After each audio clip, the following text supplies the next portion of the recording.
태극기 의병 어르신들 요즘 잠 잘 못 주무시죠?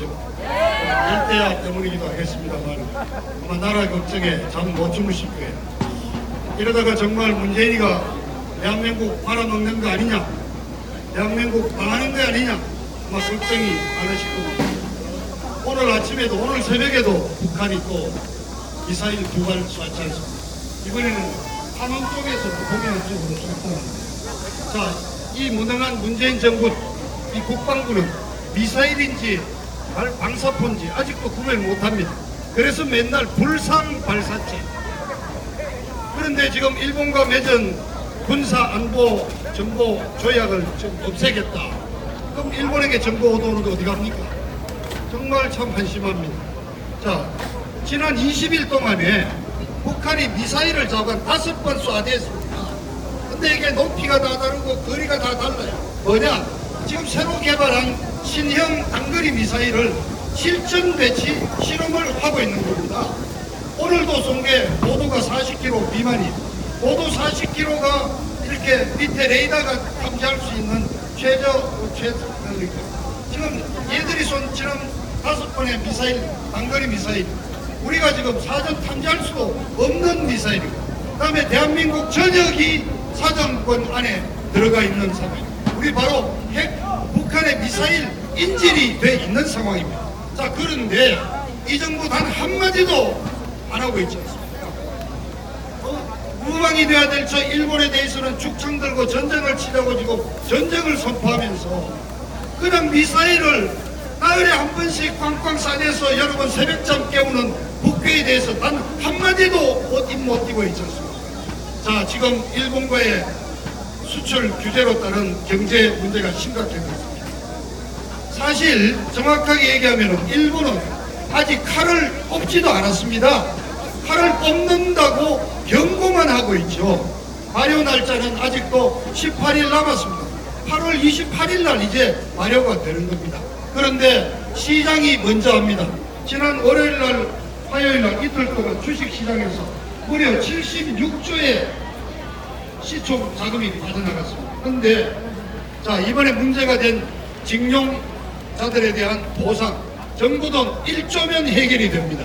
그런데 그 1조면 해결된 일을 지금 7월부터 정권시장에서 빠져나간 시가총액이 120조입니다. 1조면 해결할 수 있는 문제를 지금 국부를 120조씩. 자, 여기에 만약 일본이 돈을 빼가가서 금융위기가 생긴다면은 정말 생각하기도 싫은 IMF, 제2의 IMF보다 더한 경제 쓰나미가 올 수 있습니다. 그런데 이 친구들은 지금 계속 반일 히스테리, 항일운동, 선동을 고집하고 있습니다. 자, 근데 여러분, 미국 태도가 좀 이상하지 않습니까? 미사일을 저렇게 쏴대는데도 뭐 괜찮아, 단거리 미사일이니까 우리 동맹에게는 피해가 별로 없어. 그리고 일본 중재에도 뭐 두 나라가 잘해봐. 자, 저는 그 이유의 하나를, 그동안 이 문재인 정부가 들어서는 이래 미국을 얼마나 사실은 배신 때리는 짓을 해왔습니까?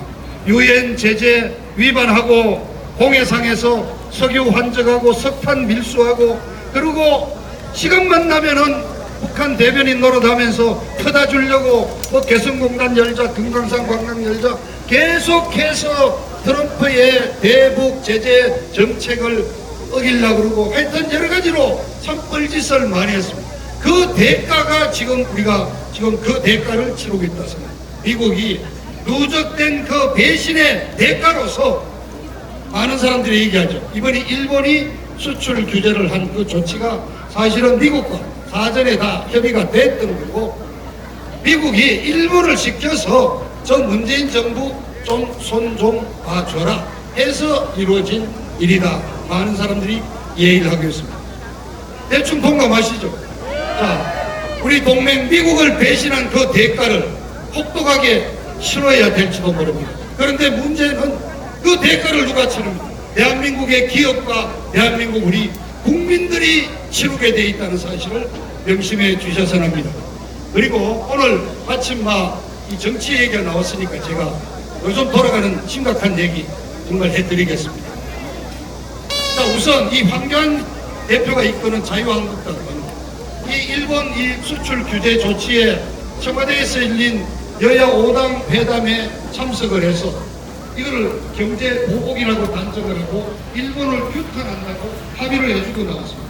그리고 며칠 전부터 전국에 있는 자유한국당 국회의원 사무실 앞이나 당협위원장 사무실 앞에 일본의 경제보복 규탄한다는 프랑카드가 지금 걸리고 있습니다. 아니 지금 야당이 이걸 해가 됩니까?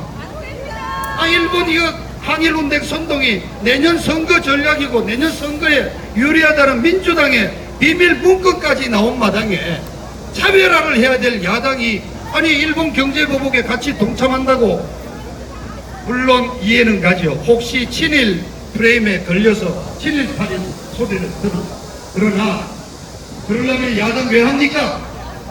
너희들이 친일이라고 부르는 그 행동이 감정적으로 대하지 말고 일본을 이성적으로 대하고 외교적으로 푸는 것이 옳은 길이다. 그거를 너희들이 친일이라고 한다면 나는 친일파가 되겠다는 그 배짱이 없는 게 아닙니까?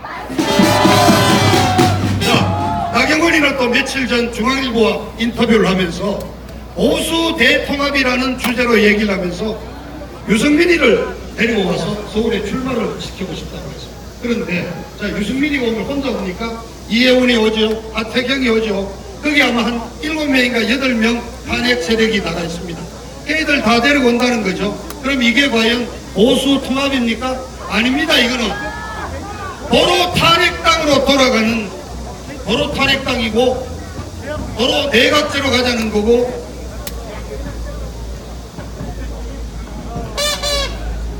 자 이렇게 되니까 지금 자유한국당 인기가 뚝뚝 떨어지고 있습니다.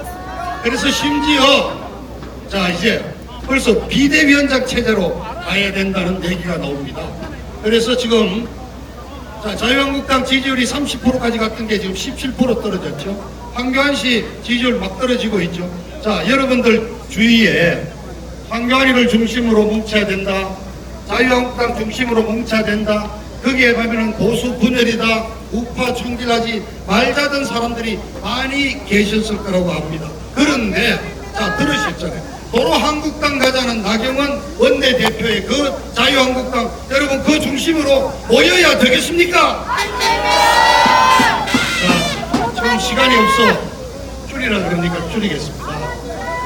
자유한국당이 정말 과감한 인적 청산이 없는 한 자유한국당을 중심으로 우리 보수 세력이 뭉치기가 아예 전부터 불가능하게 됐습니다. 그래서 정말 여러 차례 말씀드렸지만 적당한 시점에 자유한국당을 해체하고 새로운 이 태극기 세력을 중심으로 하는 새로운 확실한 자유민주체제 신당이 나와야 된다고 저는 생각합니다. 아마 9월 추석 지나고 나면은 추석 위심을 반영해서 9월 말경에는 과감한 어떤 정계 개편의 단초가 보이리라 생각합니다. 그리고 8일 날 정말 우리 드디어 합쳤습니다.